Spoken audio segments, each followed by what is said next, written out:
Viewer discretion is advised.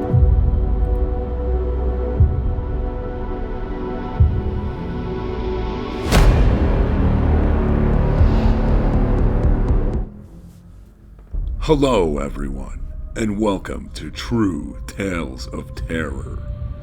Today's tale is our sixth in the True Tales of Terror series.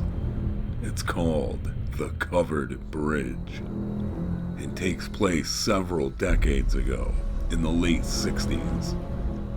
Those of you familiar with the UFO UAP community may have heard it before, as it's had its fair share of attention already.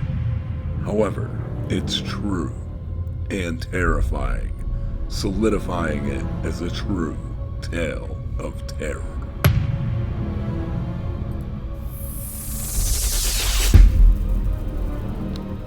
In a small town, far from any cities, an extraordinary event unfolds, happening quite some time ago, and yet continuing to divide and provide ample controversy to this very day.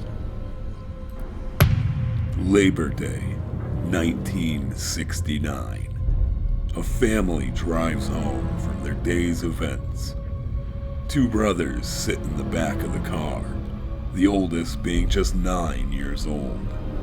The two boys' mother drove, and their grandmother sat in the passenger seat. The family drives over familiar roads heading to their house. They approach the covered bridge at 8:30 p.m.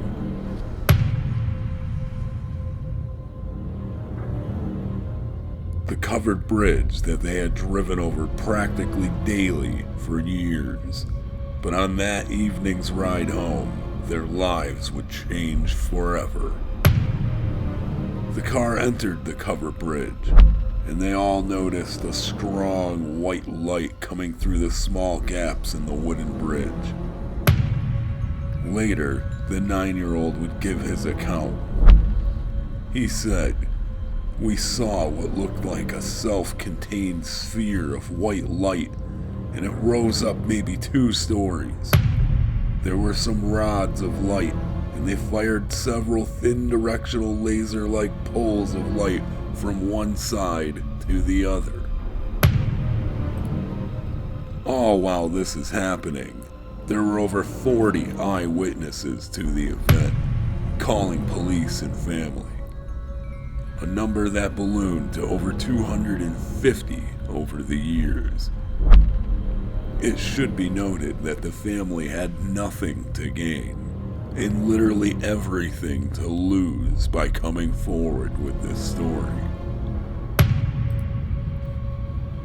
The young boy, Thomas, only 9 years old, would give his shocking account of the events that unfolded that evening.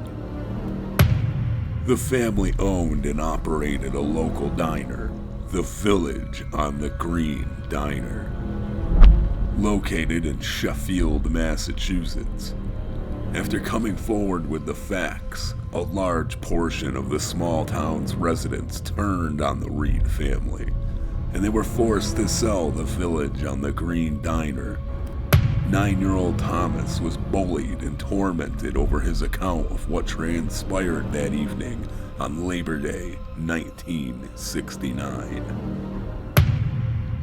Locals that simply could not fathom such an account chose to berate and verbally attack the young boy for accurately telling the truth. He presented the facts as they occurred, and nobody should ever be punished for telling the truth. And it's a shame that even with dozens of eyewitnesses, the topic was too much for most people to accept, choosing to instead ignore the facts presented and assault a small child for doing so. Thomas never wavered, and his story always stayed the same. After the family all saw the strange light rise up, filling the car and area with a strange glow, the object hovered for a moment, and the family was put into a deep trance-like state, all except for 9-year-old Thomas Reed. And that is how we have this story.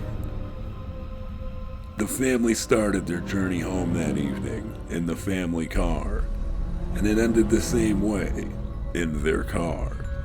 According to Thomas's account of the events, they did not stay in the car. The whole family had witnessed the light coming in through the covered bridge's gaps. They had all seen it.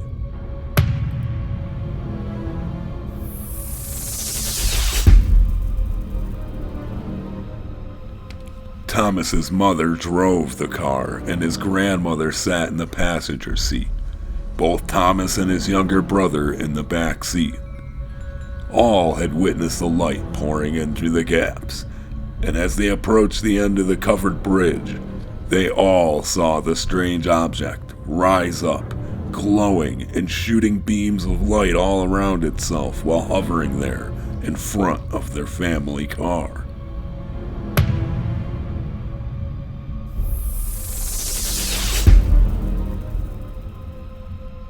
The sighting component of this story is confirmed by hundreds of eyewitnesses, adding to the weight of the facts presented. However, it's the next part of this frightening story that continues to be disputed to this very day. A stone monument was constructed in the small town in 2015. Supporters at Thomas were able to raise over $5,000 to make it happen. Although the area still contained many who refused to accept these facts, and the monument was vandalized shortly thereafter, showing the derision that continued over the years. Thomas, having the part of the story that even his family didn't, passed a polygraph, cementing the story as truth. And considering the damage it caused the family, losing the diner, and the relentless bullying, there was literally nothing to gain by saying anything at all. Yet, they did. They did so because it happened, and the truth should be told. While brief, Thomas's account of what happened next is terrifying and mysterious. Thomas claimed that after they all witnessed the strange light hovering in front of them, the whole family was suddenly no longer in the family car. Tom went on to say, "We were all standing in long rows, all 4 of the family, and several dozen, maybe hundreds more, people all stood in rows, with an odd glazed over look in their eyes. People stood there, blank, expressionless faces, eyes in some sort of a trance-like state of consciousness. All except for Thomas, who watched in pure terror as the event unfolded before him.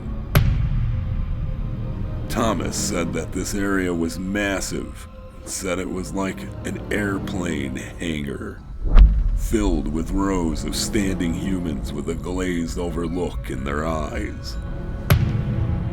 Nobody knows how long the family was there, in that strange place they had appeared in, and Thomas's account of being there is brief.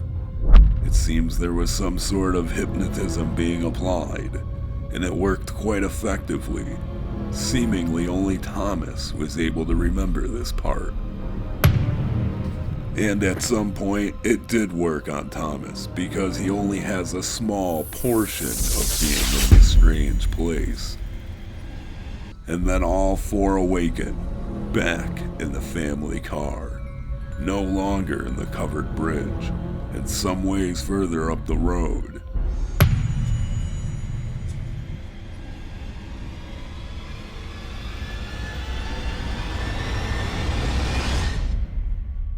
The mother and grandmother tried to calm the 2 boys as they finished their drive home. Only Thomas knew they had all left the car and had stood in that strange, large place, later telling them all what he saw.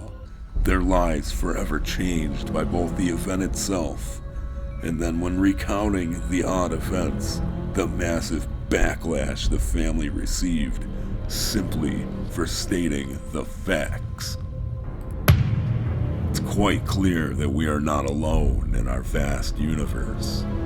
The possibilities of other life is seemingly endless. To truly believe it is just us and the planet's animals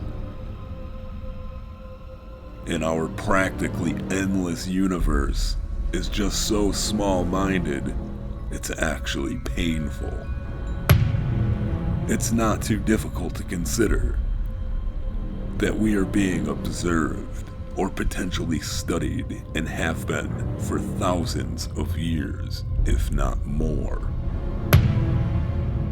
It is also quite sad that a factual event could ruin a family's business and cause a child to be ruthlessly bullied.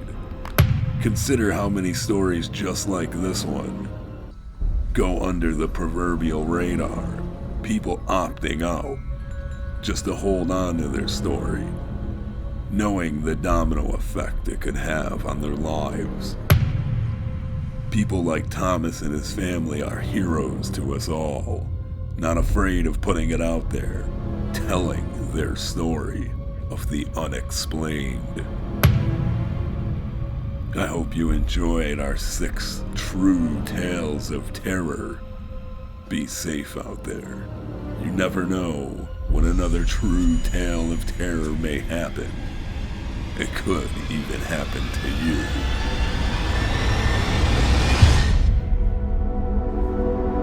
Thanks for watching. Take care.